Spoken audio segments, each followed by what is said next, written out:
أعوذ بالله من الشيطان الرجيم. بسم الله الرحمن الرحيم. قل إني نهيت أن أعبد الذين تدعون من دون الله لما جاءني البينات من ربي وأمرت أن أسلم لرب العالمين. هو الذي خلقكم من تراب ثم من نطفة ثم من علقة ثم يخرجكم طفلا ثم لتبلغوا أشدكم ثم لتكونوا شيوخا ومنكم من يتوفى من قبل ولتبلغوا أجلا مسمى ولعلكم تعقلون. هو الذي يحيي ويميت فإذا قضى أمرا فإنما يقول له كن فيكون. آپ کہہ دیجیے کہ بلا صبح مجھے منع کیا گیا ہے کہ میں عبادت کروں ان کی جس کو تم پکارتے ہو اللہ کو چھوڑ کر، جبکہ میرے پاس واضح دلائل آ گئی ہے میرے رب کی طرف سے، اور مجھے حکم دیا گیا ہے کہ میں تعبیدار رہوں رب العالمین کا. اور وہی ذات ہے جس نے تم کو پیدا کیا مٹی سے، پھر نطفے سے، پھر جمع خون سے، پھر تم کو نکالا بچہ بنا کر، پھر تاکہ تم اپنی جوانی کو پہنچو، پھر تاکہ تم بڑھاپے کو پہنچو، اور تم میں سے کچھ وہ ہیں جن کو وفات دی جاتی ہے اس سے پہلے، اور تاکہ تم پہنچو اپنی مقررہ مدت کو، اور تاکہ تم عقل رکھو. وہی ذات ہے جو زندہ رکھتی ہے اور موت دیتی ہے، پھر جب وہ کسی بات کا فیصلہ کرتا ہے تو وہ اس سے کہتا ہے کہ ہو جا تو وہ ہو جاتی ہے. اللہ تبارک و تعالیٰ فرماتے ہیں آپ کہہ دیجیے محمد بن مشرکین سے کہ بلا شبہ اللہ تعالیٰ منع کرتے ہوئے کہ عبادت کی جائے کسی کی اس کے سوا بتوں میں سے اور شرکاء میں سے اور مورتیوں میں سے، اور تحقیق کہ اللہ تبارک و تعالیٰ نے واضح کر دیا کہ عبادت کا مستحق نہیں ہے اس کے سوا کوئی بھی. اپنے اس فرمان میں هو الذی خلقکم من تراب ثم من نطفة ثم من علقة ثم یخرجکم طفلا ثم لتبلغوا اشدکم ثم لتکونوا شیوخا. اور یعنی وہی وہ ذات ہے جو تم کو گزرتے ہیں ان تمام ادوار سے، جو تنہا ہے جس کا کوئی شریک نہیں، اور اپنے حکمت سے اور اپنی تدبیر سے اور اپنی تقدیر سے یہ تمام کام ہوتے ہیں. ومنکم من یتوفی من قبل، یعنی اس سے پہلے کہ وہ وجود میں آئی اور اس دنیا کی طرف نکلی، بلکہ اس کی ماں اس کو گرا دیتی ہے. اور ان میں سے کچھ وہ ہے جن کو وفات دی جاتی ہے بچپن کی حالت میں، جوانی کی حالت میں، ادھیرپن کی عمر میں، بوڑھا ہونے سے پہلے، جیسے کہ باری تعالیٰ کا فرمان لنبین لکم ونقر فی الارحام ما نشاء الی اجل مسمى. اور اللہ تعالیٰ نے یہاں فرمایا ولتبلغوا اجلا مسمى ولعلکم تعقلون. ابن جريج نے فرمایا کہ تم یاد کرو دوبارہ زندہ ہونے کو. پھر اللہ تبارک و تعالیٰ نے فرمایا هو الذی یحیی ویمیت، یعنی وہی تنہا ہے جو اس پر یعنی وہی اسی کے ساتھ تنہا ہے، اس پر کوئی قدرت نہیں رکھتا ہے اس کے علاوہ. فَإِذَا قَضَى أَمْرًا فَإِنَّمَا يَقُولُ لَهُ كُن فَيَكُونُ، یعنی اس کی کوئی خلاف ورزی نہیں کر سکتا اور نہ اس کو کوئی روک سکتا ہے، بلکہ وہ جو چاہے کرتا ہے یقینی طور پر.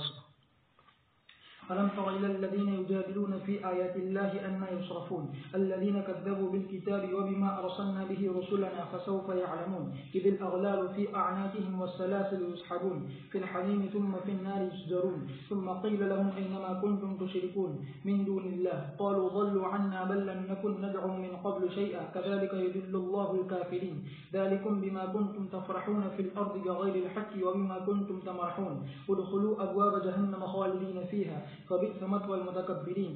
کیا آپ دیکھتے نہیں ان لوگوں کی طرف جو جھگڑتے ہیں اللہ تبارک و تعالیٰ کی آیات میں، کہاں وہ پھیرے چلے جا رہی ہے؟ وہ لوگ جنہوں نے جھٹلایا کتاب کو اور ان چیزوں کو جس کو لے کر ہم نے بھیجا ہمارے پیغمبروں کو، پھر عن قریب وہ جان لیں گے جبکہ ان کی گردوں میں توق ہوگی اور زنجیریں جس کے ذریعے سے وہ گھسیٹے جائیں گے کھولتے ہوئے پانی میں. پھر جہنم میں ان کو جھونک دیا جائے گا. پھر ان سے کہا جائے گا کہاں ہے وہ جس کو تم شریک ٹھہراتے تھے اللہ کو چھوڑ کر؟ وہ کہیں گے کہ غائب ہو گئی ہم سے، بلکہ ہم نے اس سے پہلے کسی چیز کو نہیں پکارتے تھے. اسی طرح اللہ تبارک و تعالیٰ گمراہ کرے گا کافروں کو. یہی اس وجہ سے ہے کہ تم اتراتے تھے زمین میں نہ حق، اور اس وجہ سے کہ تم اکڑتے تھے داخل ہو جاؤ جہنم کے دروازوں میں، اس میں ہمیشہ ہمیشہ رہنے کے لیے. بس یہ تکبر کرنے والوں کا برا ٹھکانہ ہے. اللہ تعالیٰ فرماتے ہیں کہ آپ کو تعجب نہیں ہے محمد اللہ تعالیٰ کی آیت کو جھٹلانے والوں سے اور جو جھگڑتے ہیں حق میں باطل کے ذریعے سے، کیسے ان کی عقلیں ان کو لے جاتی ہے ہدایت سے گمراہی کی طرف.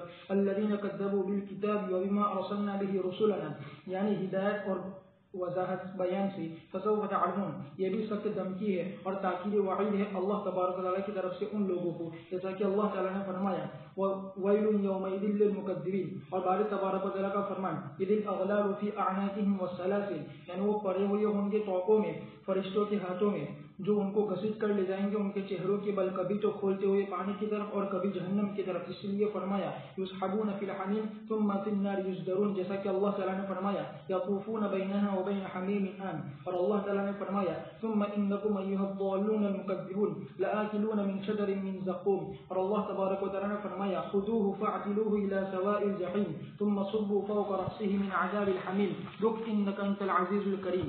یعنی ان سے یہ کہا جائے گا ڈانٹ ڈپٹ اور دھمکی کے طور پر اور ان کا مذاق اڑانے اور استہزاء کے طور پر. اور باری تبارک و تعالیٰ کا فرمان ثم قیل لهم اینما کنتم تشرکون من دون اللہ، یعنی ان سے کہا جائے گا کہاں ہے وہ بت جس کی تم عبادت کرتے تھے اللہ کو چھوڑ کر، کیا وہ آج تمہاری مدد کریں گے؟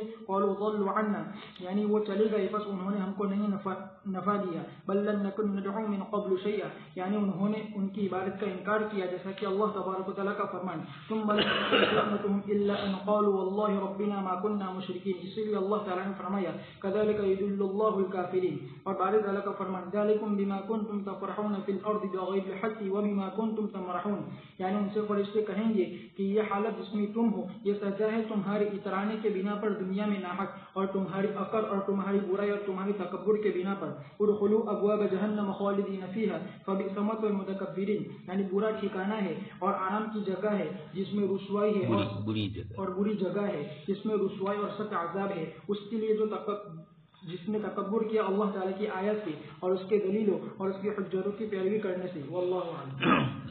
شیطان الرجیم. بسم اللہ الرحمن الرحیم. قل انی نہیت ان اعبد الذین تدعون من دون اللہ. توحید اور رسالت کے بیان سے یہ سورت دونوں کو مشتمل ہے، اور دعوت کو بھی اس اعتبار سے دوبارہ پھر اگلے مضمون میں ذکر کر دیا اللہ پاک کی نعمتیں، اللہ پاک کی کائنات کے اندر جو کچھ قدرتیں ہیں، اور پھر اس کے بعد فرمایا کہ ایسا خدا ہو اس کو چھوڑ کر میں کسی اور کی عبادت کروں. اور جبکہ لما جاءنی البینات من ربی، ہدایت اور دلائل آ گئے، مجھے تو فرما برداری کا حکم دیا گیا ہے. پھر اللہ پاک نے انسانی تخلیق کو پھر ذکر کر کے بتلایا، اس کی حیثیت کو، مختلف مراحل سے انسان کو جو گزارا، اور پھر اس کے بعد اس کو بچہ اور بچے سے پھر جوان اور جوان سے بوڑھا بنایا. ومنکم من یتوفی من قبل، ان میں سے کچھ وہ ہے جو پہلے ہی وفات پاتے ہیں. یہ ماں کے رحم سے لے کر بڑھاپے سے پہلے تک جتنی بھی شکلیں ہیں ان سب کو منکم من یتوفی من قبل سے تعبیر کیا جاتا ہے، اس لیے کہ قبل کا مضاف الیہ نہیں ہے، اس لیے جو مضاف الیہ متعین کرنا چاہے تو اس اعتبار سے ابن کثیر رحمۃ اللہ علیہ نے بھی اسی لیے ذکر کیا کہ ماں کے پیٹ میں ہی اسقاط حمل ہو جاتا ہے، اور کچھ بچے ہونے کی حالت میں مرتے ہیں، جوان دیر عمر کے انتقال کرتے ہیں. لنبین لکم ونقر فی الارحام، اس آیت میں بھی یہی فرمایا کہ ماں کے رحم میں بچے کا استقرار ہوتا ہے الی اجل مسمی، اللہ پاک جتنے دن چاہتے ہیں، یا تو 9 مہینے کا مقرر استقرار ہو یا اس سے پہلے ہی ثابت ہو جائے. ولتبلغوا اجلا مسمی، اللہ پاک فرماتے کہ ایک مدت تک تم پہنچو، ہر ایک کی مدت انسان کو معلوم نہیں، اللہ پاک کو سب کچھ معلوم ہے. والذی یحیی ویمیت، زندگی اور موت اللہ تبارک تعالیٰ ہی کے ہاتھ میں ہے. الم تر الی الذین یجادلون فی آیات اللہ، اللہ تبارک تعالیٰ آپ صلی اللہ علیہ وسلم کو تعبیر فرمانے الم ترى، الم تعلم کے معنی میں آپ نہیں جانتے، مراد یہی ہے کہ آپ صلی اللہ علیہ وسلم کو روزانہ کا مشاہدہ ان کا ہو رہا تھا. وہ اللہ کی آیتوں میں مجادلہ جو کرتے تھے وہ نبی سے یا نبی کے صحابہ سے ہی کرتے تھے. الذین کذبوا بالکتاب، اللہ کی کتاب کی تکذیب کرنے والے. اور فویل یومئذ للمکذبین، ویل یومئذ للمکذبین، اس آیت میں بھی اللہ پاک نے تکذیب کرنے والوں کو ہلاکت والا فرمایا.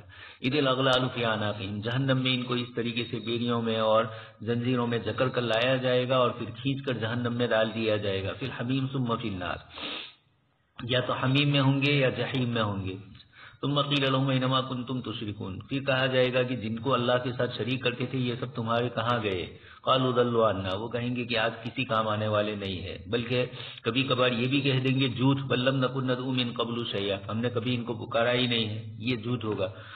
ذالکم بما کنتم تفرحون فی الارض، اللہ پاک فرماتے ہیں کہ یہ سزا اور عذاب اس لیے آیا کہ ناحق طور پر تکبر کرتے تھے، اتراتے تھے اور مستیوں میں خر مستیوں کے اندر لگے ہوئے تھے. اب جہنم میں داخل ہو جاؤ. فاصبر إن وعد الله حق فإما نرينك بعض الذي نعدهم أو نتوفينك فإلينا يرجعون ولقد أرسلنا رسلا من قبلك منهم من قصصنا عليك ومنهم من لم نقصص عليك وما كان لرسول أن يأتي بآية إلا بإذن الله فإذا جاء أمر الله قضي بالحق وخسر هنالك المبطلون. بس آپ صبر کیجئے، بلا صبح اللہ تبارک و تعالیٰ کا وعدہ حق ہے.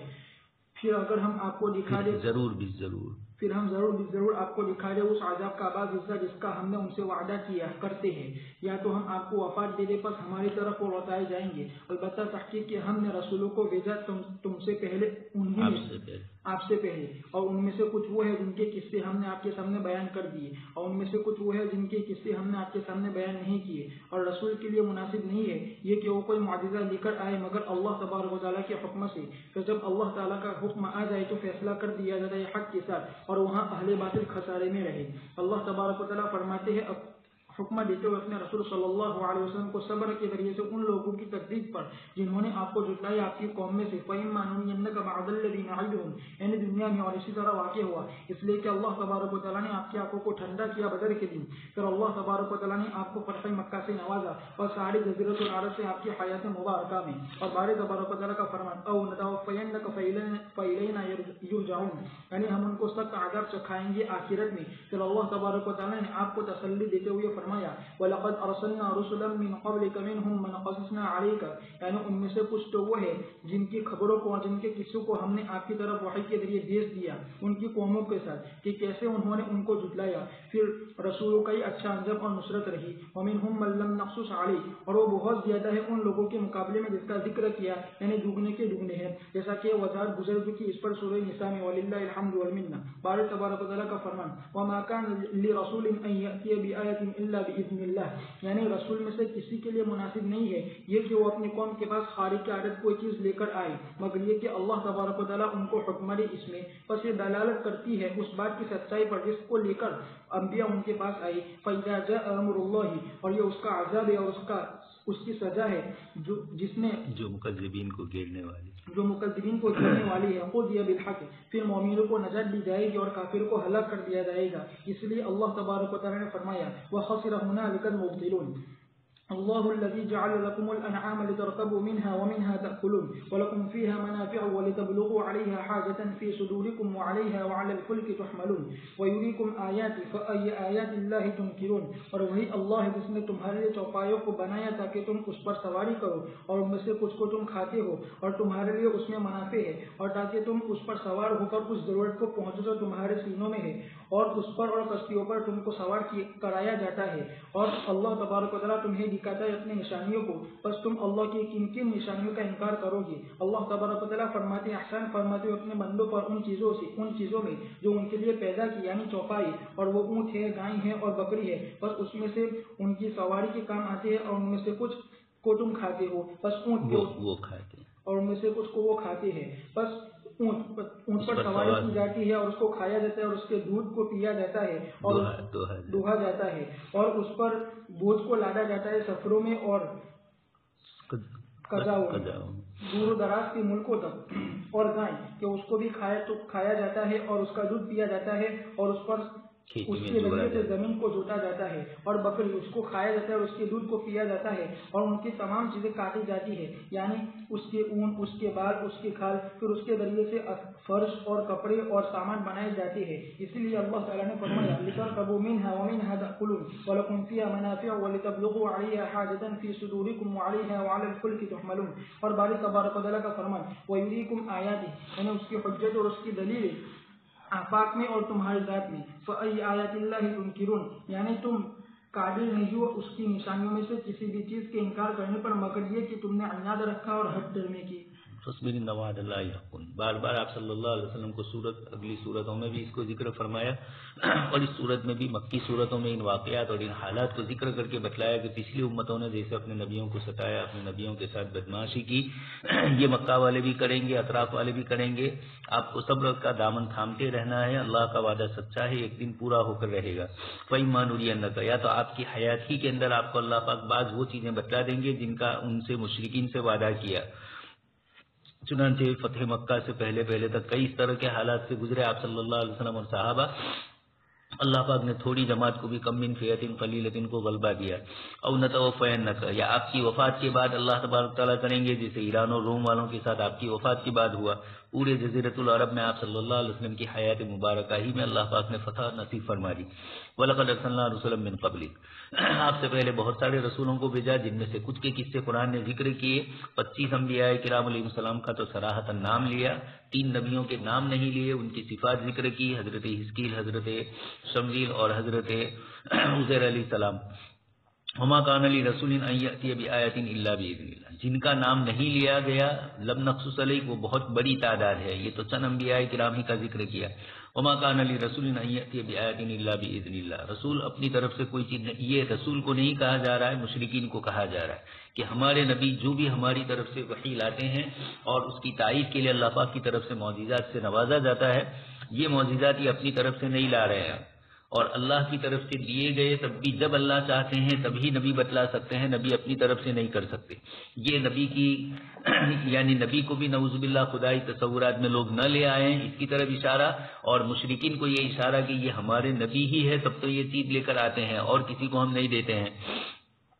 حضرت مولانا بدر عالم نیلوی رحمۃ اللہ علیہ نے ترجمان سنہ کے اندر ذکر کیا ہے کہ نبی جس وقت دعوت دیتے ہیں بالکل تنے تنہا ہوتے ہیں، پورا ماحول ناخوشگوار ہوتا ہے، ایسے موقع پر پورے ماحول کا مقابلہ کرنا یہ ان کے لیے مشکل ہوتا ہے، لیکن اللہ تبارک تعالیٰ کی طرف سے نبی نے جب سب لوگوں کو اللہ کے لیے، اللہ کی رضامندی کے لیے سب کی ناراضگی مول لی تو اللہ تبارک تعالیٰ اپنی طرف سے ایسے معجزات سے نوازتے ہیں جن کی دنیا کی کوئی مخلوق جس کی قدرت نہیں رکھ سکتی اور جس کا مقابلہ بھی نہیں کر سکتے۔ تو یہ نبیوں کو اللہ پاک کی طرف سے معجزات اللہ کی قدرت کو ظاہر کرنے کے لیے نبی کی نبوت کا اظہار ہو رہا ہے، اور لوگوں کو ایک ایسی چیز جو خلاف عادت اور خرق عادت ہو رہی ہے، یہ چیز جب عام انسان قادر نہیں ہے تو نبی نے کیسے قدرت پائی؟ یہی دلیل ہے کہ وہ من جانب اللہ ہے، تو لوگوں کے لیے بھی بطور عبرت کے ہے۔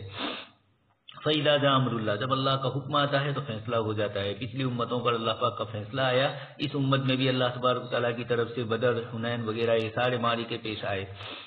اللہ الذی جعل لکم الانعام لترکبوا منها، اللہ پاک نے تو ہمارے لیے جانوروں کو پیدا فرمایا جن میں سے کچھ پر سوار ہوتے ہیں، کچھ کو کھاتے ہیں، ولکم فیہا منافع، اور بھی ان کے بدن سے دوسری چیزیں بنائی جاتی ہے۔ جس وقت کتاب اللہ نازل ہو رہی تھی اس وقت کی جو منافع کی چیزیں تھی وہ اور تھی، اور ہمارے زمانے میں منافع اس سے اور بھی اٹھائے جا رہے ہیں، جوتے چپل وغیرہ بنائے جاتے ہیں، اس کی ہڈیوں، جانوروں کی ہڈیوں سے مختلف قسم کی دوائیاں بنائی جاتی ہے، کیمیکلز بنائے جاتے ہیں، اور اسی طریقے سے جیلاٹین جو چیزوں کے اندر ڈالی جاتی ہے وہ بھی جانوروں کے اندر کی رقیق مادے سے ہی ہوتا ہے۔ تو یہ تمام چیزیں آج کل عصر حاضر کے اندر ان چیزوں نے اور ترقی کی، تو منافع کی اور نئی نئی شکلیں بھی آ گئی۔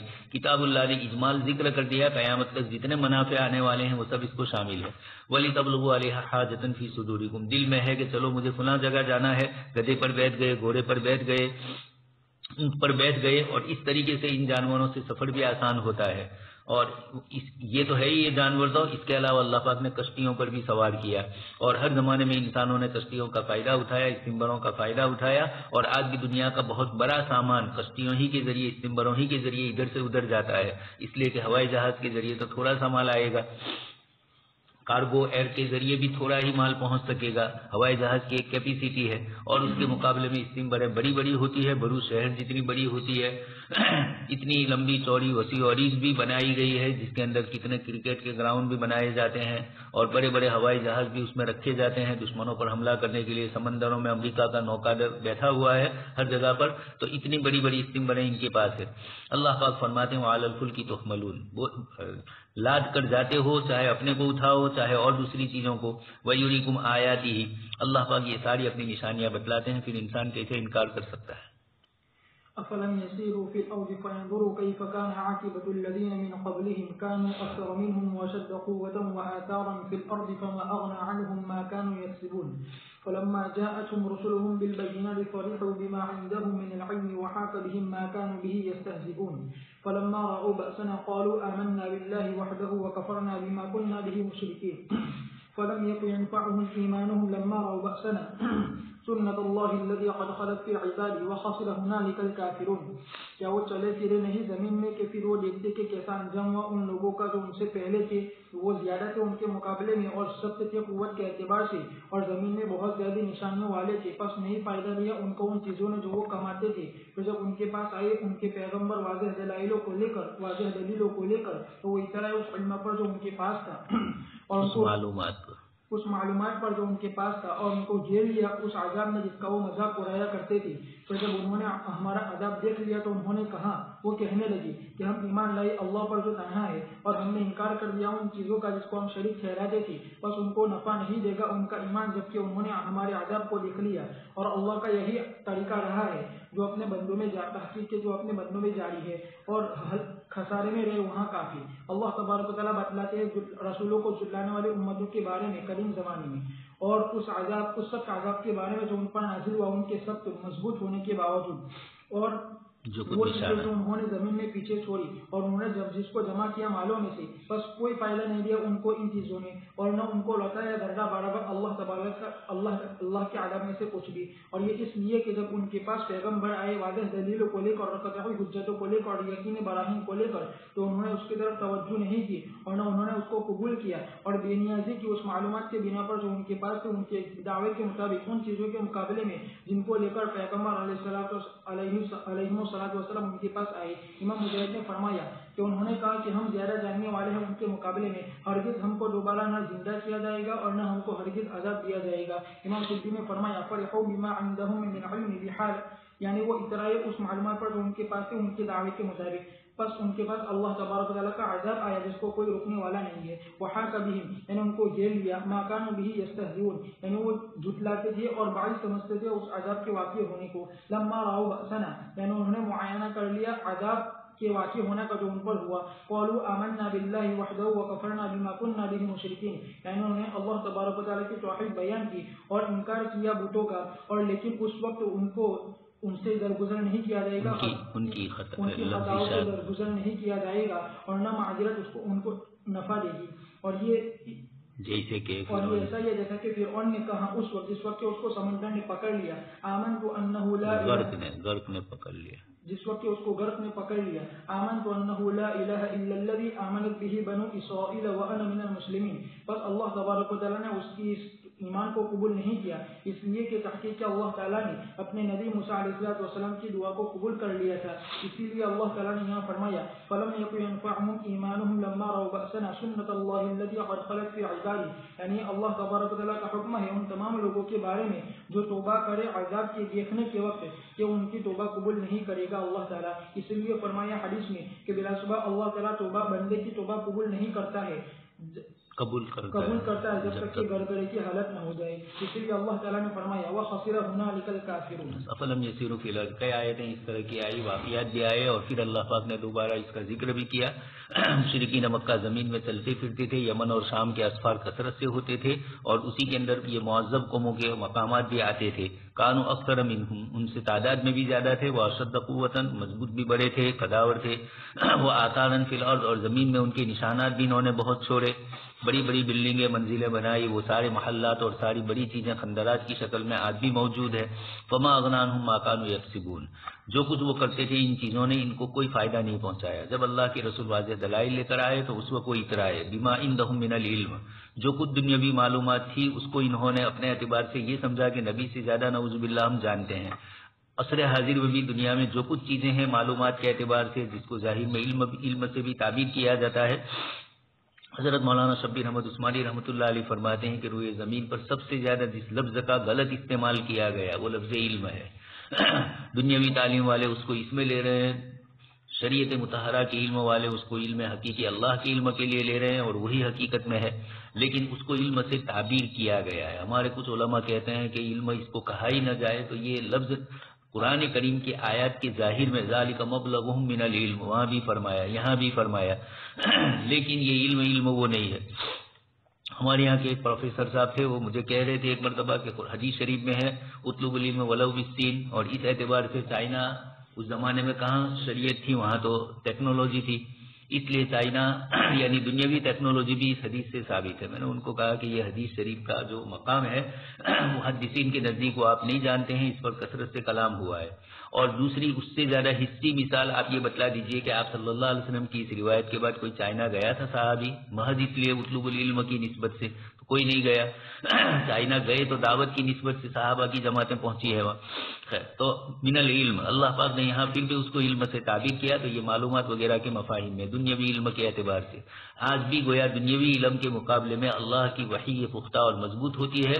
انسانوں کی عقلیں، انسانوں کی سمجھ دھوکہ کھاتی ہے. اتنی سب ٹیکنالوجی ہو گئی لیکن ایک چھوٹی سی وائرس کی علاج نہیں بنا سکے. آج کا سال پورا ہونے آ رہا. یہ انسانوں کے علم کا حال ہے. تو اپنے علم کی بنیاد پر بھی آدمی نبیوں کا مذاق کرتا ہے، اہل علم کا مذاق کرتا ہے. قرآن اور حدیث کی چیزوں کا آدمی اپنی سائنس اور اپنی منطق سے انکار کرتا ہے. اللہ پاک نے اس کو فرمایا یہ تمہارا علم اور یہ تمہاری معلومات کوئی فائدہ نہیں دے گی. پھر جب اللہ کی پکڑ دیکھی تو کہنے لگے کہ ہم ایمان لے آئے. جیسے اس کی مثال دی نیچے فرعون سے، جب اللہ تبارک تعالیٰ نے اس کو غرق کیا تو اس وقت اس نے کہا آمنت انہ لا الہ الا اللہ. اللہ پاک نے فرمایا الآن وقد عصیت قبل وکنت من المفسدین. حضرت ابن عربی رحمۃ اللہ علیہ انہوں نے اس کے متعلق یہ کہا ہے فرعون کے ایمان کو انہوں نے قابل اعتبار سمجھا ہے، اور دیگر تمام محدثین متکلمین سب حضرات نے رد کیا ہے. اس لیے ایمان بعث اور ایمان یاس، یہ جو ایمان بعث ہے یہ معتبر نہیں ہے اللہ تبارک تعالیٰ کے یہاں.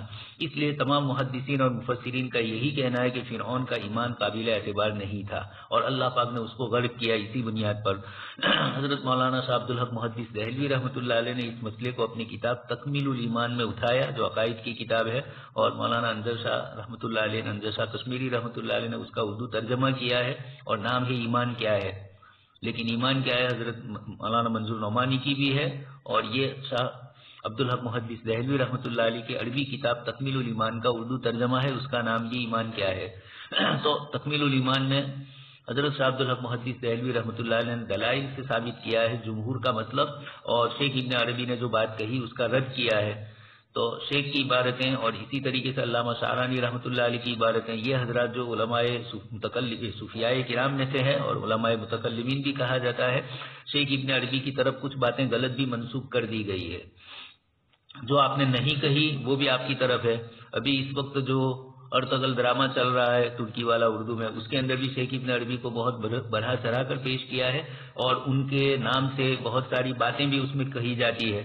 تو کچھ باتیں وہ ہے جو کتاب و سنت کے مطابق ہے اور کچھ باتیں وہ ہے جو شیخ ابن عربی نے نہیں کہی. لیکن چونکہ وہ اس علاقے کے تھے ترکی کے، اس لیے شیخ ابن عربی کو ترکی لوگ بہت اہتمام سے بڑا احترام ان کا فرماتے ہیں. اسی طرح مولانا روم رحمۃ اللہ علیہ ان کے متعلق بھی ان کی بھی کچھ چیزیں اس طرح کی ذکر کی جاتی ہے. تو فرعون کا ایمان قابل اعتبار نہیں تھا، اور یہ ایمان اس وقت کا قابل اعتبار ہوتا بھی نہیں ہے جب وہ عذاب کو دیکھ لیتے ہیں. ہاں قوم یونس انہوں نے عذاب نہیں دیکھا تھا، علامات عذاب دیکھی تھی، اور علامات سے جو علامت کا ہونا ضروری نہیں. سورۃ فصلت مکی ہے اور اس کا آیت 54 ہے. بسم اللہ الرحمن الرحیم. حامیم تنزیل من الرحمن الرحیم. کتاب فصلت آیاته قرآنا عربیا لقوم يعلمون بشیرا ونذیرا فأعرض أكثرهم فهم لا يسمعون وقالوا قلوبنا في أكنة مما تدعونا إليه وفي آذاننا وقر ومن بيننا وبينك حجاب فاعمل إننا عاملون. حامیم یہ کتاب نازل کی گئی ہے بڑے مہربان نہایت رحم کرنے والے کی طرف سے. یہ کتاب ہے جس کے آیتیں مفصل ہے، عربی زبان والا قرآن ہے ایسی قوم کے لیے جو علم رکھتے ہیں.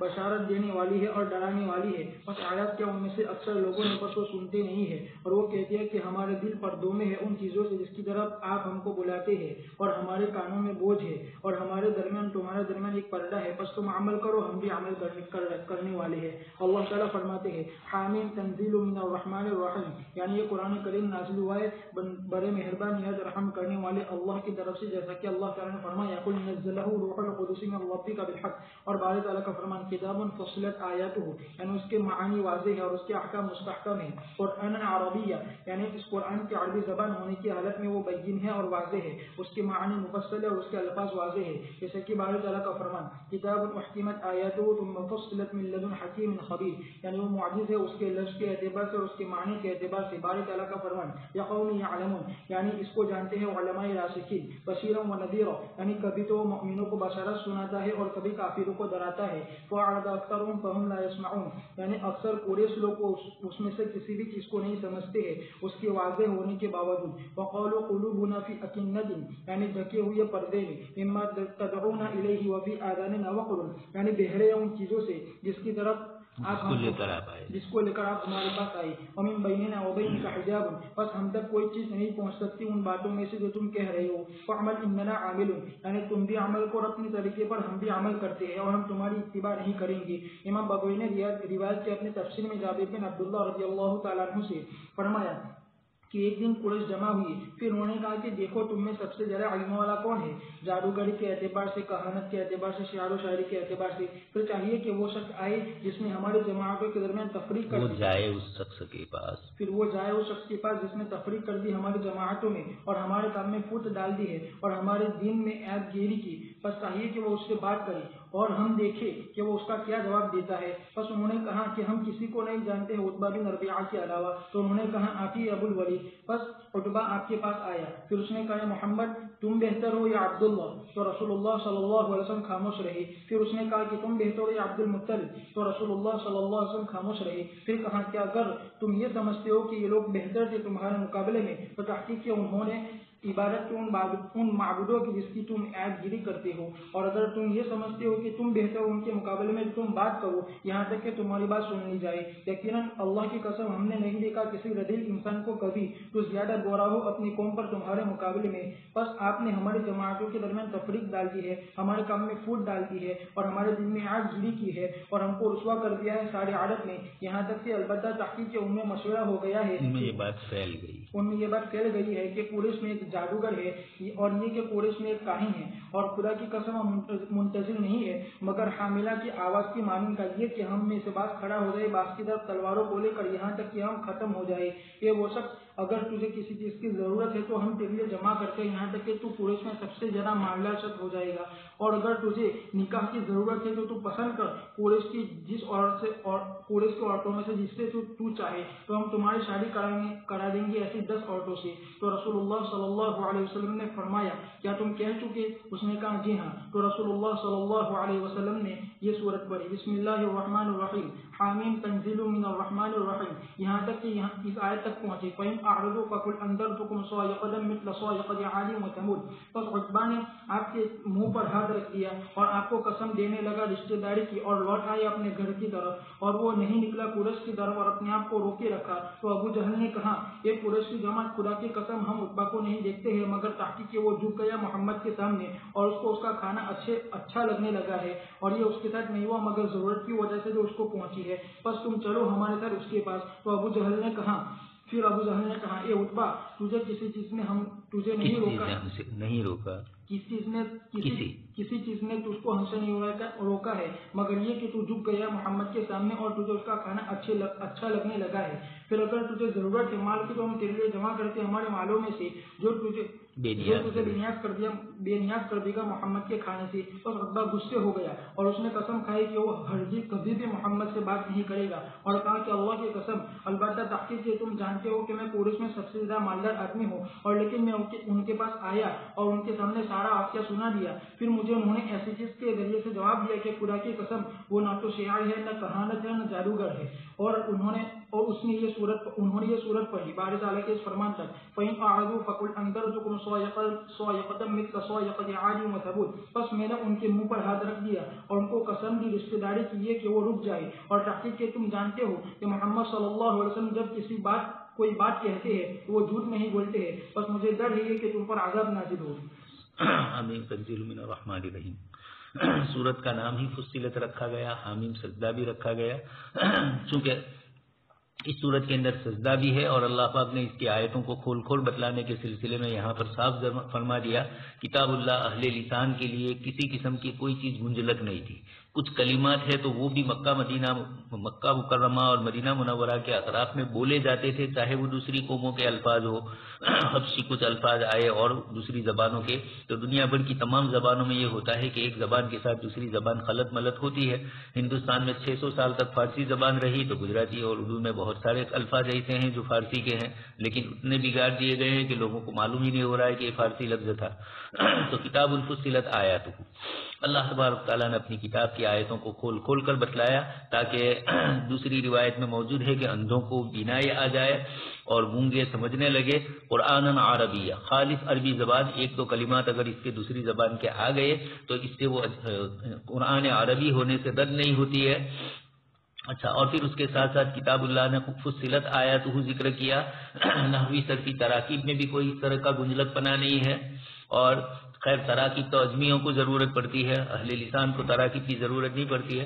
فصاحت و بلاغت کے اعتبار سے بھی انتہائی اعلیٰ. المشوق الی علوم القرآن کے شروع میں قصہ لکھا ہی ہے، ابو جہل، اخنس ابن شریک اور تیسرا کوئی، تینوں آپ صلی اللہ علیہ وسلم کا قرآن رات کو سننے کے لیے جاتے تھے. پھر ایک چوراہے پر سب جمع ہو گئے، 1 دن 2 دن 3 دن، پھر آپس میں مشورہ ہوا کہ ہم سردار لوگ ہی اگر قرآن سننے چلے جائیں گے تو لوگوں کو ہم کیسے روک سکیں گے. اس کے بعد پھر رک گئے. اور اس طرح کی کئی مثالیں موجود ہے. جن لوگوں نے بھی قرآن کا مقابلہ کرنا چاہا کچھ بھی نہیں کر سکے.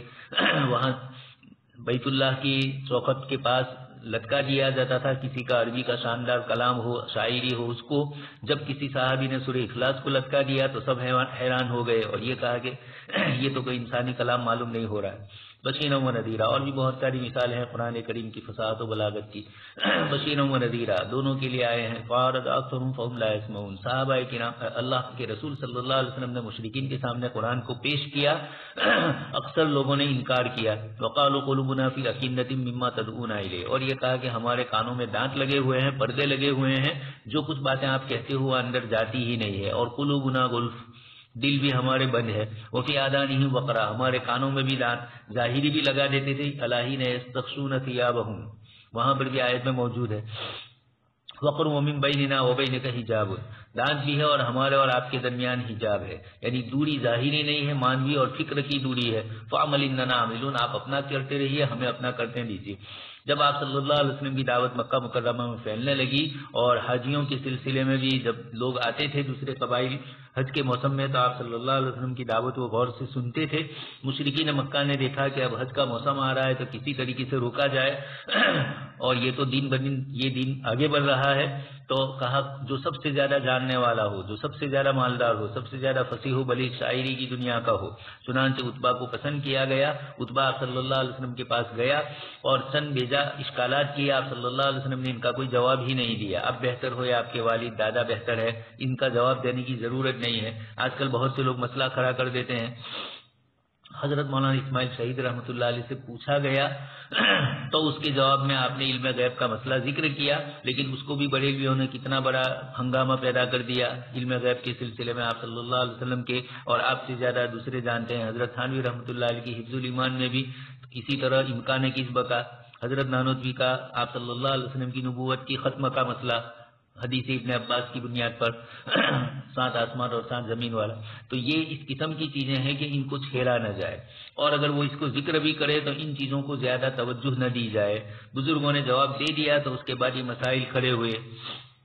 تو اس کی بنیاد یہی ہے کہ ان کے سامنے تو یہ توجہ نہیں تھی، بار بار پوچھا گیا، انہوں نے جواب دیا. حضرت نانوتوی نے کتنا پوچھنے کے بعد ختم نبوت والے مسئلے کو چھیڑا. یہ اس قسم کے جوابات دیے گئے بزرگوں کی طرف سے، اور اب اسی کو نشانہ بنا کر زہریلی بکواس کی شکل میں ہماری کتابوں کے خلاف ان کا اس طرح کا رویہ بریلویوں کا ہے. تو یہ معلوم ہوتا ہے کہ ہر سوال کا جواب دینا ضروری نہیں ہوتا ہے. انت خیرنا عبد المطلب، ان چیزوں کا جواب دینے کی آپ صلی اللہ علیہ وسلم نے ضرورت محسوس نہیں کی. اور پھر اس کے بعد اس نے کہا بھی کہ گھر کے اندر فتنہ ہو گیا، باپ بیٹے سے الگ، ماں بیٹی سے الگ ہو گئے، سب تفریق ہو گئی. اور عرب کے اندر یہ مشہور ہو گیا کہ قریش جو بیت اللہ کا مجاور ہے اور جس کا ایک بڑا مقام ہے، اس کے باوجود جب آپ نے نبوت کا اعلان کیا تو لوگوں نے یہ سمجھا کہ یہ جادوگر ہے، تو قریش میں جادوگر اور کاہن آ گیا. اس طرح کی چیزیں بھی مشہور ہو گئی. یہ سب کچھ اس نے کہا. پھر روپے پیسوں کی لالچیں دی، شادی کی، اس طرح کی سب چیزیں. دوسری روایتوں میں ہے کہ اگر آپ بیمار ہیں تو ہم اچھے سے اچھا طبیب بھی لے آئیں. یہ سب کچھ اس نے کیا. حضور نے فرمایا کہ آپ کہہ چکے؟ اس نے کہا کہ جی ہاں. پھر آپ نے سورہ فصلت شروع فرمائی، اور جب آپ اس آیت پر پہنچے فَإِنْ أَعْرَضُوا کہ اگر مشرکین نہیں مانتے ہیں تو میں تمہیں ڈرا رہا ہوں عاد و سمود کی اللہ پاک کی طرف سے آنے والی چیخ و پکار سے. اور یہ چیزیں وہ لوگ جانتے تھے، اپنے سفر میں جاتے تھے تو عاد و سمود کے علاقے آتے ہی تھے. اس بنیاد پر قریش ڈر گئے اور اس نے آپ صلی اللہ علیہ وسلم کے چہرے پر ہاتھ رکھ دیا اور یہ کہا کہ اب خاموش ہو جائیے. پھر وہ سیدھا اپنے گھر چلا گیا. دوسری کچھ روایتوں میں ہے کہ یہ مشرکین کے پاس آیا. ابو جہل نے دور سے دیکھا تو کہا جس چہرے سے گئے تھے اس چہرے سے واپس نہیں آ رہے ہیں، یا بگڑ چکے ہیں، بدل چکے تھے. ابو جہل کی ایک بدماشی یہ تھی کہ حضور صلی اللہ علیہ وسلم کے کھانے کے سلسلے کو بہت اچھالتا تھا اور بھی ولید ابن مغیرہ کے متعلق بھی، ولید آپ صلی اللہ علیہ وسلم کے پاس آتا جاتا تھا، سفر میں جاتا تھا تو آپ سے ملاقات کرتا تھا، آپ اس کی دعوت کرتے تھے، وہ آپ کی دعوت کرتا تھا. یہ ایک معمول کی چیز تھی، لیکن ابو جہل نے اس کو بنیاد بنا دیا اور یہ کہا کہ ہم تمہارے لیے روپیہ جمع کر رہے ہیں. کہا کیوں؟ تو کہا تم کو محمد کا کھانا اچھا لگتا ہے. یہ ولید سے اس نے کہا. یہاں عتبہ سے بھی اس نے یہی کہا کہ ہم تمہارے لیے مال جمع کر رہے ہیں. اب ایک مالدار آدمی، متکبر آدمی، روپیے پیسے کا اور کفر و شرک کا سردار، اس کو جب یہ کہا جائے تو وہ بھی بیوقوف تھے. اس نے یہ نہیں کہا کہ نہیں میں جاؤں گا محمد صلی اللہ علیہ وسلم کے پاس، یہ کہنا چاہیے تھا. اس کے بجائے کہا کہ نہیں جاؤں گا، حالانکہ چرانے کے لیے یہ کہتا کہ میں بار بار جاؤں گا. لیکن خیر جس کے مقدر میں ہدایت ہوتی ہے اللہ پاک اس کو اسی درجے کی دیتے ہیں. یہ سب کچھ جانتا تھا. اس نے مشرکین کو کہا بھی کہ محمد صلی اللہ علیہ وسلم جو بات کہہ رہے ہیں کبھی جھوٹی نہیں ہوتی، اور قرآن نے جب یہ کلمات کہے ہیں، اور پھر یہ کہ قرآن کے الفاظ کی وہ حضرات تو شاعری والے تھے، اس لیے ان کو قدر تھی کہ ایک ایک لفظ میں عربی زبان کے اور قریش کی لغات کے ایک لفظ میں ایک ایک میں کتنی تاثیر ہے. محمد بن اسحاق نے روایت کیا ہے کتاب سیرت میں محمد بن کعب قرظی سے فرمایا کہ مجھے بیان کیا گیا کہ عتبہ بن ربیعہ وہ ایک سردار تھا ایک دن، اور کہا کہ ایک دن وہ بیٹھا ہوا تھا قریش کی مجلس میں، رسول اللہ صلی اللہ علیہ وسلم مسجد میں تنہا بیٹھے ہوئے تھے. اس نے کہا اے قریش کی جماعت، کیا میں نہ جاؤں محمد صلی اللہ علیہ وسلم کے پاس، پھر ان سے بات کروں، ان کے سامنے چند امور کو پیش کروں، ہو سکتا ہے کہ ان میں سے بات کو قبول کر لے تو ہم اس کو دے دیں گے جس کو وہ چاہے گا، اور وہ ہم سے بات آ جائے گا. یہ اس وقت جبکہ حضرت حمزہ رضی اللہ تعالیٰ عنہ مسلمان ہوئے تھے، اور انہوں نے رسول اللہ صلی اللہ علیہ وسلم کے صحابہ کو لکھا کہ وہ بڑھتے ہی چلے جا رہی ہے. تو انہوں نے کہا کہ کیوں نہیں ابو الولید آپ جائیے اور بات کیجیے. بس وہ آپ صلی اللہ علیہ وسلم کے پاس آیا، یہاں تک کہ وہ بیٹھ گیا رسول اللہ صلی اللہ علیہ وسلم کے پاس. پھر اس نے کہا ایک بھتیجے، بلا شبہ تو ہمارے بارے میں جانتا ہے، یعنی عظمت خاندان میں اور مقام و مرتبت نسب میں، اور تحقیق کے تو اپنی قوم کے پاس بڑے معاملے کو لے کر آیا ہے جس کے ذریعے سے تمہیں تفریق کر دیا ان کی جماعتوں میں، اور اس کی وجہ سے تم نے بیوقوف بنا دیا ان کے عقل مندوں کو، اور تم نے اس کے ذریعے سے عیب گیری کی ان کے معبودوں کی اور ان کے دین کی، اور اس کے ذریعے سے تم نے کافر قرار دیا ان لوگوں کو جو ان کے آباء و اجداد سے گزر گئے. بس تو میری بات سن، میں تیرے سامنے چند امور پیش کرتا ہوں، تو اس میں غور کرنا، ہو سکتا ہے کہ تو اس میں سے بات کو قبول کر لے.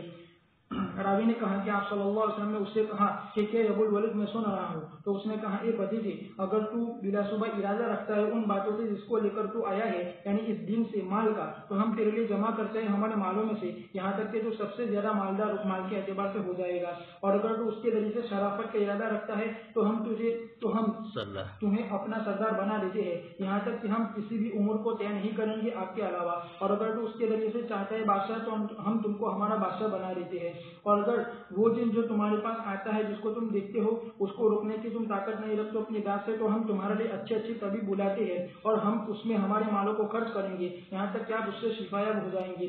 اس لیے کہ بتاؤ کا تابع غالب آ جاتا ہے عامل پر، یہاں تک کہ اس کی دوا کی جاتی ہے، یا جیسے اس نے کوئی بات کہی. یہاں تک کہ جب عتبہ فارغ ہو گیا اور رسول اللہ صلی اللہ علیہ وسلم نے اس کی باتوں کو غور سے سن لیا تو آپ نے کہا کیا تم کہتے ہو کہ ابو الولید؟ تو اس نے کہا کہ جی ہاں. پھر آپ صلی اللہ علیہ وسلم نے فرمایا کہ اب میری بات غور سے سنو. تو عتبہ نے کہا کہ میں سن رہا ہوں. تو آپ صلی اللہ علیہ وسلم نے یہ سورت پڑھی، بسم اللہ الرحمن الرحیم، حامیم تنزیل من الرحمن الرحیم، کتاب فصلت آیاته قرآنا عربیا لقوم یعلمون بشیرا ونذیرا فاعرض اکثرهم فهم لا يسمعون. پھر رسول اللہ صلی اللہ علیہ وسلم نے اس کو جاری رکھا اور وہ اس کو سن رہا تھا. پھر جب عتبہ نے سنی تو اس کو خاموش کر دیا اور اپنے ہاتھوں کو اپنے پیٹھ کے پیچھے ڈال دیا ٹیک لگاتے ہوئے ان پر، اور وہ آپ کی اس صورت کو غور سے سن رہا تھا یہاں تک کہ رسول اللہ صلی اللہ علیہ وسلم پہنچے سجدے کی آیت تک، اور پھر سجدہ کیا. پھر کہا تحقیق کے تو نے سن لیا ابو الولید جو کچھ کے تو نے سنا، بس یہ تو ہے اور تیرا معاملہ ہے. پھر عتبہ اپنے ساتھیوں کے پاس کھڑا ہو کر آیا. پھر ان میں سے بعض نے بعض سے کہا کہ ہم اللہ کی قسم کھاتے ہیں البتہ تحقیق ہے تمہارے پاس ابو الولید آیا اس چہرے کے علاوہ جس چہرے کو لے کر وہ گیا تھا. پھر جب وہ ان کے پاس بیٹھا تو انہوں نے کہا کہ تمہارے وہاں کیا ہوا ابو الولید؟ تو اس نے کہا کہ بلا صبح میرے پیچھے میں نے سنی ایسی بات کہ خدا کی قسم میں نے کبھی اس کے معنی نہیں سنا، اور خدا کی قسم وہ تو نہ جادو ہے نہ شعر ہے اور نہ کہانت ہے. ایک اور اس کی جماعت میری اطاعت کرو اور میرے لیے اس کی بات کو مان لو، اور تم اس آدمی کے درمیان اور اس چیز کے درمیان جس میں وہ ہے چھوڑ دو اور تم اس سے دور رہو. خدا کی قسم ضرور بھی ضرور ہو جائے گی ان کی وہ بات جس کو میں نے سنا ہے، ایک بڑی خبر. پھر اگر وہ سارے عرب کو پہنچ جائے گی تو تحقیق کی تم کفایت کر جاؤ گے دوسروں کے مقابلے میں، اور اگر وہ غالب آ جائے گا عرب پر تو اس کا ملک تمہارا ملک ہوگا اور اس کی عزت تمہاری عزت ہوگی، اور تم سب سے زیادہ سعادت مند ہوں گے لوگوں میں اس کے نزدیک. تو انہوں نے کہا کہ تو تجھ پر جادو کر دیا خدا کی قسم اے ابو الولید اپنی زبان کے ذریعے سے. تو اس نے عتبہ نے کہا کہ یہ میری رائے اس سلسلے میں پس تم کرو تم کو جو اچھا لگے. اور یہ اس حدیث کا سیاق ہے جو اس سے پہلے جو اللہ روایت وہی ہے جو اس سے پہلے. یہاں صرف اتنا ہے کہ نیچے اس نے ایک جملہ یہ بھی کہا کہ یہ نہ شاعری ہے نہ جادو ہے کچھ نہیں ہے. اور پھر ایک مشورہ دیا کہ دیکھ لو محمد صلی اللہ علیہ وسلم کا معاملہ جو کچھ بھی ہے ان کو سائڈ پہ کر دو, تم سائڈ پہ ہو جاؤ. تم نے مخالفت تو کر دی اس لیے جزیرۃ العرب والے تو جانتے ہی ہیں کہ تم ان کے خلاف ہو. اب اگر ان کا مقابلہ دوسرے قبیلوں سے ہوا اور وہ اگر ان کو نعوذ باللہ قتل کر دیتے ہیں, کافی ہو جاتے ہیں, تو تمہارے لیے تو راستے سے کانٹا ہٹ گیا. اور اگر وہ عرب پر غالب آ گئے تو وہ تمہارے خاندان کے ہیں, پھر ان کا ملک تمہارا ملک ہو جائے گا. قل انما انا بشر مثلكم يوحى الي انما الهكم اله واحد فاستقيموا اليه واستغفروه وويل للمشركين الذين لا يؤتون الزكاة وهم بالآخرة هم كافرون ان الذين آمنوا وعملوا الصالحات لهم اجر غير ممنون. آپ کہہ دیجئے کہ بلا شبہ میں تو انسانوں تمہاری مانند وحی کی جاتی ہے میری طرف, بلا شبہ تمہارا معبود ایک ہی ہے, بس تم اسی کی طرف متوجہ رہو اور تم اس سے مغفرت مانگو. اور ہلاکت یا مشرکین کے لیے جو زکات نہیں دیتے ہیں اور وہ آخرت کے بھی منکر ہے, بلا شبہ وہ لوگ جو ایمان لائے اور نیک اعمال کیے ان کے لیے ایسا اجر ہے جو ختم نہ ہوگا. اللہ تعالیٰ فرماتے ہیں آپ کہہ دیجیے محمد ان جھٹلانے والے شریک ٹھہرانے والوں سے انما انا بشر مثلکم یوحی الی انما الہکم الہ واحد, یعنی درست نہیں ہے جس کی تم عبادت کرتے ہو بتوں میں سے شرکاء میں سے اور متفرق ربوں میں سے, بلا شبہ اللہ تعالیٰ تو ایک ہی ہے. فاستقیموا الیہ یعنی اسی کے لیے خالص عبادت کرو اس طریقے پر جس کا تم کو حکم دیا گیا ہے پیغمبروں کی زبان. واستغفروا یعنی گزشتہ گناہوں سے مغفرت مانگو. وویل للمشرکین یعنی ان کے لیے ہلاکتی ہے ان پر بربادی ہے. الذین لا یؤتون الزکاۃ, ابن عباس نے فرمایا یعنی وہ لوگ جو گواہی نہیں دیتے ہیں کہ اللہ کے سوا کوئی معبود نہیں ہے, جیسا کہ باری تبارک و تعالیٰ کا فرمان فقل هل لك الا ان تزکا, اور زکات سے مراد یہاں نفس کی صفائی ہے اخلاقی رذیلہ سے, اور اس سے زیادہ اہم نفس کو صاف کرنا ہے شرک سے. اور مال زکات کا نام زکات رکھا گیا, زکات کی مال کی زکات کو بلا شبہ اس کا نام زکات سے رکھا گیا اس لیے کہ اس سے آدمی پاک صاف ہو جاتا ہے حرام چیزوں سے, اور یہ سبب بنتی ہے اس کی زیادتی کا, اس کی برکت کا, اس کی کثرت منافع کا اور اس کے استعمال کا عبادتوں میں. اور امام سدی نے فرمایا وویل للمشرکین الذین لا یؤتون الزکاۃ یعنی وہ زکات ادا نہیں کرتے ہیں. اور امام قتادہ نے فرمایا کہ وہ اپنے مالوں کی زکات کو روکتے ہیں, اور یہی ظاہر مطلب ہے مفسرین میں سے اکثر کے نزدیک, اور اس کو ابن جریر نے اختیار کیا ہے. پھر اللہ تبارک و تعالیٰ نے اس کے بعد فرمایا ان الذین آمنوا وعملوا الصالحات لهم اجر غیر ممنون. امام مجاہد وغیرہ نے فرمایا کہ نہ ختم ہونے والا اور نہ موقوف ہونے والا, جیسے کہ باری تبارک و تعالیٰ کا فرمان ماکثین فیہا ابدا, اور جیسے باری تعالیٰ کا فرمان عطاء غیر مجزور. امام سدی نے فرمایا کہ ان پر ختم نہیں ہوگا, احسان نہیں جتلایا جائے گا, ان پر احسان نہیں جتلایا جائے گا. اور تحقیق ان پر تردید کی بات ایمان ہے, اس لیے کہ اللہ ہی کے لیے احسان ہوگا جنت والوں پر. اور اللہ تعالیٰ نے فرمایا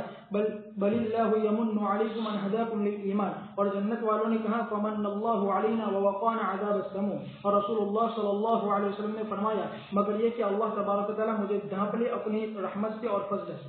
آپ صلی اللہ علیہ وسلم نے فرمایا میں صرف ایک بشر ہوں, ہمارے بریلوی حضرات ان چیزوں کو نہیں سمجھ رہے ہیں اس لیے بشریت کے اوپر نئے نئے لبادے لگا رہے ہیں. آگے اس کے بعد آپ صلی اللہ علیہ وسلم نے اللہ پاک نے فرمایا فویل للمشرکین الذین لا یؤتون الزکاۃ, ہلاکت ہے ان مشرکین کے لیے جو زکات ادا نہیں کرتے ہیں. چونکہ یہ سورت مکی ہے اور زکات کی فرضیت مدینہ منورہ میں آنے کے بعد نازل ہوئی ہے, اس لیے مکی آیتوں میں جہاں بھی لفظ زکات آیا قد افلح المؤمنون الذین هم فی صلاتهم خاشعون والذین هم للزکاۃ فاعلون, اس آیت کی تفسیر میں بھی, اور اسی طرح سبح اسم ربک الاعلی میں بھی جو آیا, اور فرعون کے لیے بھی جو کہا گیا هل لک الی ان تزکا, یہ جتنے بھی اس قسم کے تزکیہ کے لفظ آئے مکی صورتوں میں آئے اور زکات کا لفظ اس میں آیا تو اس کی تفسیر علماء کرام نے تزکیہ نفس سے کی. لیکن کچھ علماء کرام نے زکات کے لفظ کی زکات ہی کے لفظ سے تفسیر فرمائی ہے, اور انہوں نے کہا کہ نفسی زکات پچھلی امتوں میں بھی تھی, اس امت میں بھی زکات آنے والی تھی, اس لیے اللہ پاک نے زکات کا ذکر کر دیا. اس لیے زکات کی فرضیت پر اعتقاد رکھنا ضروری ہے, اور جب اس کی مقدار بتلائی جائے گی اللہ پاک کی طرف سے تو پھر اس مقدار کے مطابق زکات عملاً ادا کرنا ہے. اس لیے مفسرین کے دونوں قول اپنی جگہ پر صحیح ہے, تزکیہ مراد لیا وہ بھی صحیح, اور جنہوں نے زکات مراد لے کر آیتوں کی یہ تعویل کی ان کا بھی قول صحیح ہے. آگے اللہ تبارک تعالیٰ فرماتے ہیں ان الذین آمنوا وعملوا الصالحات لهم اجر غیر ممنون, ایمان اور اعمال صالحہ کی بنیاد پر اللہ پاک کی طرف سے جو اجر ملے گا غیر ممنون. غیر ممنون کی تفسیر بہت ساری آ گئی کہ ایسا اجر ہوگا جو کبھی ختم نہیں ہوگا, مجبوب مقطوع نہیں ہوگا.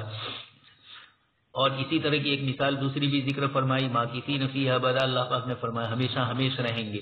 تو غیر ممنون کی ایک تفسیر تو غیر مقطوعین، جنت سے نکالے نہیں جائیں گے، یہ ایک تو ہوگا. دوسرا عطان غیر مجزوز، اس آیت میں بھی یہی بتلایا، مجزوز اس کا معنی قطع ہوا نہیں، مراد مسلسل بخششیں اللہ پاک کی طرف سے ہوتی رہے گی. ایک اور مسئلہ آیا من والا، اللہ تبارک و تعالیٰ کی طرف اللہ پاک نے خود ہمیں تو روکا کہ کوئی کسی کے اوپر احسان نہ جتلائے. ولا تمنن تستكثر، قرآن میں فرمایا اپنی طرف سے کسی پر احسان مت جتلاؤ. تو آیا اللہ تبارک تعالیٰ اپنی نعمتوں کا ذکر کرتے ہیں تو اس کو تمنن میں تعبیر کیا جا سکتا ہے جیسے غیر ممنون. تو ممنون کے اندر اللہ تبارک تعالیٰ کی نعمتیں اس قسم کی ہو کہ جس کے اندر اللہ تبارک تعالیٰ اپنی طرف سے بندوں کو بتلائے کہ میں نے تم کو یہ دیا یہ دیا. تو بندوں کو تو آپس میں بندوں سے منع کیا کہ جب تم کسی کو کوئی چیز دو تو احسان نہ جتلاؤ، اس لیے کہ یہ تم رب مجازی ہو، اس کے حقیقی مالک نہیں ہو، مجازی مالک ہو. اللہ تبارک تعالیٰ تمام اشیاء کے حقیقی مالک ہے، اس لیے احسان جتلانے کی جو شکل کہی جاتی ہے وہ بھی اگر اللہ پاک کی طرف سے ہو تو اس کی ممانعت نہیں ہے، اس لیے کہ وہ حقیقی رب ہے، وہی دینے والا ہے، مربی وہی ہے. تو مربی کو حق ہے جب باپ اپنے بیٹے پر اور استاد اپنے شاگرد پر یا کوئی بڑا اپنے چھوٹے کے اوپر احسان جتلاتا ہے اپنا تو انسانوں میں کرتا ہے تو سامنے والا برا نہیں سمجھتا، لیکن اللہ پاک نے اس سے انسانوں کو منع کیا. تو اللہ تبارک و تعالیٰ ہمیں ہمارے اوپر احسان اس طرح جتلا سکتے ہیں. ایک جواب تو یہ دیا گیا کہ اللہ تبارک و تعالیٰ جتلا سکتے ہیں اس لیے کہ وہ مربی حقیقی ہے. اور دوسرا یہ جواب دیا کہ یہاں اللہ پاک کی ذات عالی کی طرف بھی یہ نسبت نہ کرو جتلانے کی، بلکہ یہ کہو کہ اللہ تبارک تعالیٰ اپنے احسان کا تذکرہ فرما رہے ہیں. اور احسان کا تذکرہ اس لیے ہوتا ہے تاکہ بندے کو یاد رہے. ماں باپ بھی کبھی کبھار بچے کو کوئی چیز اس طرح کی کہہ دیتے ہیں تو اس موقع کے اوپر ان کی نیت احسان جتلانے کی نہیں ہوتی، خیر لیکن انسان ہے ہو بھی سکتی ہے. اللہ تبارک تعالیٰ کی ذات عالی احسان جتلائے بھی تو اس کو اسی کا حق ہے، اس لیے کہ نعمتوں کے حقیقی مالک وہی ہے، وہی دینے والے ہیں. اس لیے کچھ حضرات نے فرمایا کہ لفظ منن کی نسبت اللہ پاک کی طرف کرنا کوئی حرج کی چیز نہیں ہے، اور اس پر انہوں نے کئی آیتیں پیش کی، بل اللہ یمن علیکم. اسی طرح فمن اللہ علینا، ایمان والے خود بھی کہیں گے جنتی. اور آپ صلی اللہ علیہ وسلم نے بھی فرمایا اللہ یتغمدنی اللہ، اللہ پاک کی رحمت مجھے ڈھانپ لے ورنہ میں اپنی طرف سے جنت میں نہیں جا سکتا، اللہ کی نعمتوں ہی کی بنیاد پر جا سکتا ہوں. شکریہ ادا کرنے پر آپ نے فرمایا قل أئنكم لتكفرون بالذي خلق الأرض في يومين وتجعلون له أندادا ذلك رب العالمين وجعل فيها رواسي من فوقها وبارك فيها وقدر فيها أقواتها في 4 أيام سواء للسائلين ثم استوى إلى السماء وهي دخان فقال لها وللأرض ائتيا طوعا أو كرها قالتا أتينا طائعين فقضاهن 7 سماوات في يومين وأوحى في كل سماء أمرها وزينا السماء الدنيا بمصابيح وحفظا ذلك تقدير العزيز العليم. اب کہہ دیجیے کیا تم انکار کرتے ہو اس ذات کا جس نے زمین کو پیدا کیا 2 دن میں اور تم اس کے لیے شرکا بناتے ہو؟ یہ رب العالمین ہے اور اس میں پہاڑ رکھ دیے تمہارے اس کے اوپر سے اور اس میں برکت رکھی اور اس میں متعینہ مقدار کے مطابق اس کی روزی روٹی کو رکھ لیا 4 دن میں. اور یہ پورا ہے سوال کرنے والوں کے لیے. پھر وہ متوجہ ہوا آسمان کی طرف اس حال میں کہ وہ دھواں تھا، پر اس سے اور زمین سے کہا کہ آؤ خوشی یا ناخوشی سے. تو ان دونوں کہا کہ ہم خوشی آتے ہیں. پھر ان کے درمیان ان کا 7 آسمانوں کے بنانے کا فیصلہ کر دیا 2 دن میں اور ہر ایک آسمان میں اس کا حکم بھیج دیا. اور ہم نے آسمان دنیا کو مزین کیا چراغوں کے ذریعے سے اور حفاظت کے خاطر. یہ زبردست علم والے کی متعین کردہ مقدار ہے. یہ انکار ہے اللہ تبارک و تعالیٰ کی طرف سے مشرکین پر جنہوں نے عبادت کی اللہ کے ذریعے اس کے علاوہ کی، حالانکہ وہ ہر چیز کو پیدا کرنے والا ہے اور ہر چیز پر قدرت رکھنے والا ہے. قل انکم لتکفرون بالذی خلق الارض فی یومین وتجعلون له اندادا، یعنی نظیر اور ہم مثل جس کی تم عبادت کرتے ہو اس کے ساتھ. ذالک رب العالمین، یعنی وہ تمام چیزوں کا پیدا کرنے والا ہے اور وہ تمام جہانوں کا مالک ہے. اور یہ اس جگہ میں تفصیل ہے بارے تعالیٰ کے اس فرمان کی خلق السماوات والارض فی 6 ایام. پس یہاں تفصیل ہے ان چیزوں کی جو زمین کے ساتھ خاص ہے، ان چیزوں کے مقابلے میں جو آسمان کے ساتھ خاص ہے. پس ذکر کیا کہ زمین کو پہلے پیدا کیا اس لیے کہ وہ بنیاد کی طرح ہے. اور قاعدہ یہ ہے کہ ابتدا کی جاتی ہے بنیاد سے، پھر اس کے بعد چھت بنائی جاتی ہے. جیسا کہ اللہ تعالیٰ نے فرمایا هو الذی خلق لكم ما فی الارض جميعا ثم استوى الى السماء فسواهن 7 سماوات. بہرحال باری تعالیٰ کا فرمان انتم اشد خلقا ام السماء بناها. باری تعالیٰ کے فرمان والارض بعد ذلك دحاها اخرج منها ماءها ومرعاها. پس اس آیت کریمہ میں یہ ہے کہ زمین کو بچھایا آسمان کے پیدا کرنے کے بعد. پس دعوہ کی تفسیر کی گئی، بچھانے کی تفسیر کی گئی بارہ تعالیٰ کے اس فرمان سے اخرج منها ماءها ومرعاها، اور یہ آسمان کے پیدا کرنے کے بعد ہوا. بہرحال زمین کا پیدا کرنا تو وہ آسمان کے پیدا کرنے سے پہلے ہوا سرا آیت کی وجہ سے. اور اس کا جواب دیا اسی طریقے سے جواب دیا ابن عباس رضی اللہ تعالیٰ عنہما نے اس حدیث کا جس کو امام بخاری نے ذکر کیا سعید بن جبیر رضی اللہ تعالیٰ عنہ سے. فرمایا کہ ایک آدمی نے ابن عباس رضی اللہ تعالیٰ عنہما سے کہا کہ بلا شبہ میں قرآن میں کچھ چیزوں کو پاتا ہوں جو مجھ پر مختلف ہو گئی ہے. تو اس نے کہا فلا انساب بینہم یومئذ ولا یتساءلون واقبل بعضهم على بعض یتساءلون ولا یکتمون اللہ حدیثا واللہ ربنا ما كنا مشرکین. بس تحقیق کہ انہوں نے چھپایا اس آیت میں، اور اللہ تعالیٰ نے فرمایا انتم اشد خلقا ام السماء بناها سلیقا والارض بعد ذلك دحاها. بس ذکر کیا کہ آسمان کو پیدا کیا زمین کے پیدا کرنے سے پہلے. پھر اللہ تعالیٰ نے فرمایا قل انکم لتکفرون بالذی خلق الارض فی یومین سلیقا طاعین. بس اس میں ذکر کیا کہ زمین کو پیدا کیا آسمان کے پیدا کرنے سے پہلے. فرمایا وکان اللہ غفور الرحیم عزیزا حکیما سمیعا بصیرا. گویا کہ وہ ان صفات کے ساتھ متصف تھا پھر نہیں ہے.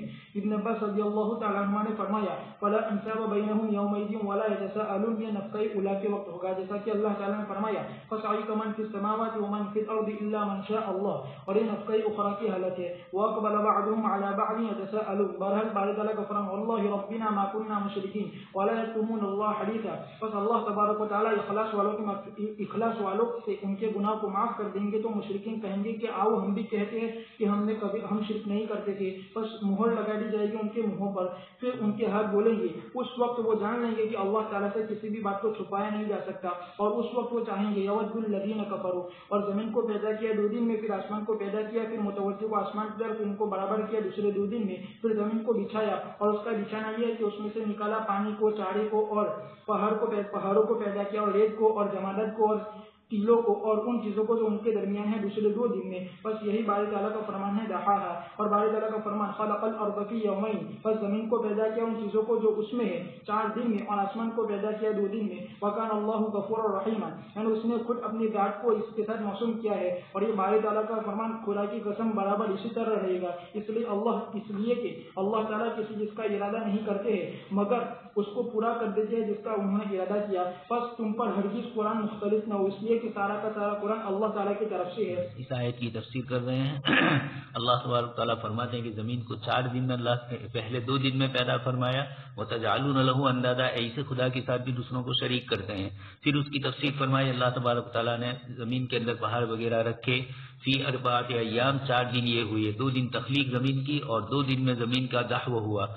اور اس درمیان میں 2 دنوں کے اندر اللہ تبارک تعالیٰ نے آسمان کی تخلیق فرمائی. تو پہلے زمین کی تخلیق، پھر آسمان کی تخلیق، اور پھر زمین کا دحو ہوا. یہ ترتیب ہے. ایک صاحب نے اشکال کیا چند آیتوں کا، اسی کے اندر اس آیت کو بھی ذکر کیا، اور اسی مناسبت سے ابن کثیر رحمۃ اللہ علیہ اس روایت کو یہاں لے آئے بخاری کی. تو یہ اخرج منہا ماءہا ومرعاہا، اور پہلے ہے انتم اشد خلقا ام السماء بناہا. اس لفظ سے معلوم ہوتا ہے کہ آسمان کی تخلیق پہلے ہوئی. اور اسی طرح والارض بعد ذلك دحاها، اس سے بھی معلوم ہوا. لیکن یہاں دحو ہے، خلق نہیں ہے. اخرج منہا ماءہا، یہ خود اللہ پاک نے ہی دحو کی تفسیر قرآن کریم میں فرمائی ہے. تو 2 آیتیں ہوئی. ایک سے پتہ چلتا ہے کہ آسمان کی تخلیق پہلے ہوئی، اور دوسری آیت جو یہاں پر بھی ہے اس سے پتہ چلا کہ زمین کی تخلیق پہلے ہوئی. تو اس کا جواب دے ہی دیا. بزرگوں نے مثالیں دی ہے. روٹی کے لیے آٹا گون لیا اور گون کر تیار رکھا، اس درمیان میں سالن بھی بن رہا ہے اور روٹی بھی پھر اس کے بعد پک رہی ہے. تو روٹی پہلے بنی یہ بھی کہہ سکتے ہیں، نہ سالن پہلے بنا یہ بھی کہہ سکتے ہیں. نسبت الگ الگ ہوئی. نفس روٹی کو گون لیا گیا، وہ پہلے ہوا، اور بنانا بعد میں. اللہ تبارک تعالیٰ نے زمین کو بھی بنا دیا. پھر زمین پر اس وقت جو سرسبزی اور شادابی اور بڑی بڑی نعمتیں اللہ کی دیکھ رہے ہیں وہ بعد میں ہوئی، اس کا دحو بعد میں ہوا. تو یہ جواب ہو گیا. اسی طرح ایک اور اشکال کیا. ایک آیت میں ہے فلا انساب بینہم یومئذ ولا یتساءلون. جب حشر کے میدان میں آئیں گے تو ایک دوسرے کے درمیان حسب نسب سب ختم ہو جائے گا، کوئی پوچھنے والا نہیں ہوگا. اور ولا یتساءلون، ان سے پوچھا بھی نہیں جائے گا اللہ پاک کی طرف سے. اور دوسری آیت میں فرمایا کہ اقبل بعضهم علی بعض یتساءلون، ایک دوسرے سے پوچھیں گے. تو تساؤل اور عدم تساؤل یہ دونوں جمع ہوا. اس کا جواب نیچے دیا. نفخ اولیٰ سے ایک کا تعلق ہے اور نفخ ثانیہ سے دوسرے کا تعلق ہے، اس لیے کوئی اشکال ہے ہی نہیں. تناقض میں 8 چیزوں کی وحدت شرط ہے. در تناقض ہفت وحدت شرط ادا مرقات میں آ چکا ہے. تو یہاں پر بھی ایک زمانے میں نہیں ہے. فصائق من فی السماوات یہ الگ ہے، اور اقبل بعضهم علی بعض یتساءلون یہ الگ ہے، الگ الگ مواقع پر یہ چیزیں ہوگی۔ اسی طریقے سے ایک آیت میں فرمایا گیا ولا یکتمون اللہ حدیثا، یہ اللہ سے کچھ نہیں چھپا سکیں گے، اور دوسری آیت میں فرمایا واللہ ربنا ما كنا مشرکین، کہ ہم شرک، یہ تو چھپانے ہیں، حالانکہ زندگی بھر دنیا میں شرک کیا اور اب اپنے شرک کا انکار کرتے ہیں۔ تو اس آیت نے بتلا دیا کہ کوئی بات چھپا نہیں سکتے، اور یہاں وہ چھپا رہے ہیں۔ اس کا جواب دیا کہ عام حالات میں تو ولا یکتمون اللہ حدیثا ہوگا، لیکن ایک مخصوص وقت ہوگا جب ایمان والوں کو اپنے ایمان کی بنیاد پر جنت میں اللہ پاک پہنچا رہے ہوں گے، مشرکین کہیں گے کہ چلو ہم بھی جا کر دعویٰ تو کر لیں گے ہم بھی مومن ہیں، تو اس طرح کرنے جائیں گے وہ، اس وقت ان کی زبان سے یہ جملہ نکلے گا ربنا ما كنا، یہ تو ان کا اپنا قول ہے، لیکن ولا یکتمون اللہ حدیثا یہ جو چھپانا چاہ رہے ہیں اس کی وضاحت ہوگی کہ جھوٹ کیوں بول رہے ہو، اور اللہ پاک الیوم نختم علی افواہہم، مورائی بند کر دیں گے، ہاتھ پیر ہی بولیں گے ان کے۔ تو یہ بھی اپنی جگہ پر دونوں الگ الگ ہو گئے، یہ کوشش کریں گے ربنا ما كنا مشرکین بولنے کی، یہ ان کا اپنا عمل ہے، اور ولا یکتمون اللہ حدیثا یہ کرنے جائیں گے، لیکن اللہ پاک کی طرف سے ان کی اس بات کو چھپایا نہیں رکھا جائے گا، کھول دیا جائے گا کہ جھوٹ بولتے ہو۔ اسی طریقے سے قرآن کریم میں اللہ تبارک تعالیٰ کی ذات عالی کے لیے فرمایا گیا وَقَانَ اللَّهُ غَفُورًا رَحِيمًا عَزِيزًا حَكِيمًا سَمِيعًا بَصِيرًا، تو کان کا لفظ کے ماضی میں اللہ پاک ان صفات سے متصف تھے، حال میں نہیں ہے، مستقبل میں نہیں ہوں گے۔ اس کا جواب دیا کہ یہ مراد نہیں ہے، کان یہاں سارہ کے معنی میں ہے، اور یہ اپنے مفاہیم کے اعتبار سے ان صفات میں کبھی بھی کوئی نقص اور عیب نہیں ہوگا۔ فرمایا کہ قرآن کریم میں اس طریقے سے اشکال ہو تو جواب اس کا اس طرح تلاش کیا جائے۔